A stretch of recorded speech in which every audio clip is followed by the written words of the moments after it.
नियम से इलेक्ट्रॉन विन्यास निकालना और उनकी वैलेंसियाँ निकालना। तो आपने पूछा स्कैंडियम 21 का जो संयोजकता कैसे निकालेंगे, आवर्त सारणी में उसकी आवर्त और वर्ग संख्या कैसे निकालेंगे। तो वही आपको इलेक्ट्रॉन विन्यास करके दे दिया मैंने। ये आपको बताया था अंडरलाइन का महत्व। अंडरलाइन ये कहती है कि इस उपकक्ष का जो भरना इस उपकक्ष के बाद में भरा गया है, ये पहले भरा गया है और ये बाद में भरा गया है। ये इसकी संयोजकताएं हैं। लास्ट में क्या रह गया, 4s2 है, 2 रह गया, 2 वैलेंसी हो गई। यहाँ पर देखते हैं 3d 1 है तो 1 वैलेंसी हो गई, ठीक है ना। इसकी आवर्त संख्या कितने नंबर पर पहुँच गया, ये 4 नंबर पर पहुँच गया, तो आवर्त हो गया 4। वर्ग क्या है, d1 है, तो d1 मैंने तुम्हें कल बताया था, तो वहाँ से थर्ड भी हो गया। आपके लिए देखो कुछ ऋणात्मक संयोजकता वाले यौगिक हैं, जैसे कि सल्फेट है, इसके पास 2 लगा हुआ है, 3 लगा हुआ है, 4 लगा हुआ है। जितना ऊपर लगा होगा ऋणायन उतनी ही उसकी संयोजकता कही जाएगी। इस पर 2 लगा हुआ है, 2 माइनस की संयोजकता हो गई। इस पर 2 लगा हुआ है, कार्बोनेट है ये CO3, इसकी माइनस की 2 हो गई। CH3COO एसीटेट हो गया, इसकी माइनस की 1 है, माइनस 1 लगा हुआ है ऊपर, माइनस की 1 हो गई। OH ये कार्बोक्सिलिक ग्रुप होता है, इसके लिए माइनस 1 हो गई, तो माइनस 1 हो गई। इसको हाइड्रोक्साइड बोलते हैं। क्या बोलते हैं इसको, हाइड्रोक्साइड। ध्यान रखेंगे आगे, यहाँ लिखा नहीं मैंने, हाइड्रोक्साइड है। ये कार्बोक्सिलिक ग्रुप होता है, एक ग्रुप होता है, ये उसमें आता है। कुछ धनात्मक संयोजकता वाले यौगिक हैं, जैसे HCl। ये HCl होता तो एक ग्रुप है, हाइड्रोक्लोरिक अम्ल होता है, परंतु इसकी कहीं कहीं एक ही संयोजकता पूरे की लगा देते हैं, इसलिए मैंने लिख दिया HCl एक वैलेंसी प्लस की।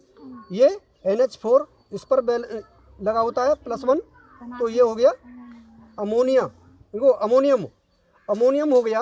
अमोनियम की वैलेंसी भी एक होती है।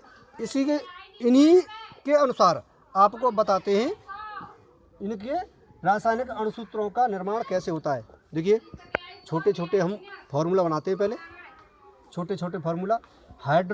हाइड्रोजन और ऑक्सीजन कभी भी जो हमारे आवर्त सारणी में तत्व हैं वो सीधे सीधे क्रिया में भाग नहीं लिया करते, उनके हाइड्राइड या ऑक्साइड भाग लेते हैं। जैसे हम आइड लगा देते हैं पीछे, हाइड्राइड, ऑक्साइड, सल्फाइड, इस प्रकार के भाग लिया करते हैं। तो यहाँ पर H और O का संयोग करा दिया जाए तो H की वैलेंसी 1 होती है, O की वैलेंसी -2 होती है। जैसे मैं आपको पहले बता दिया, वैलेंसियाँ चेंज हो जाती हैं।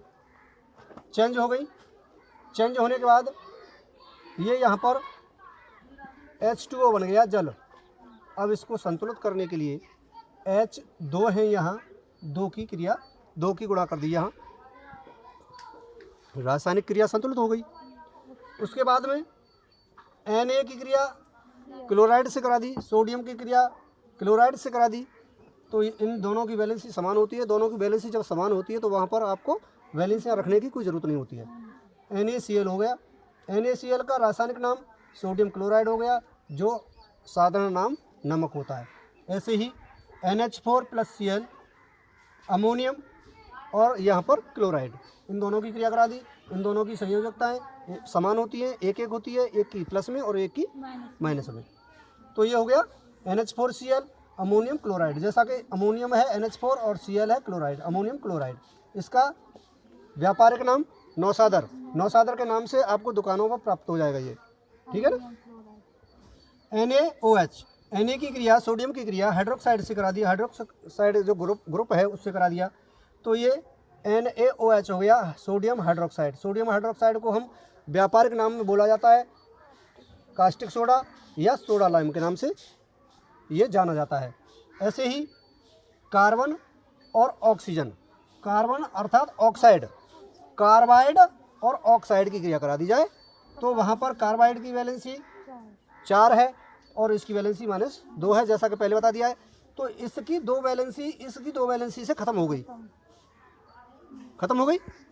अब इसकी जो 2 वैलेंसी है, इसकी 2 बची और यहाँ पर तो जो 2 बची है वो यहाँ पर आकर लग गई। ये हो गया CO2 हो गया, तो कार्बन और इसके पास 2 लगा हुआ है, इसलिए dioxide, carbon dioxide carbon dioxide को हम कहते हैं शुष्क बर्फ। शुष्क बर्फ के नाम से भी ये जाना जाता है। ऐसे ही आपको आगे बताते रहेंगे, और ज़्यादा पढ़ने के लिए आप हमारे YouTube चैनल पर जा सकते हो, जो आपको इस प्रकार का चिन्ह मिलेगा।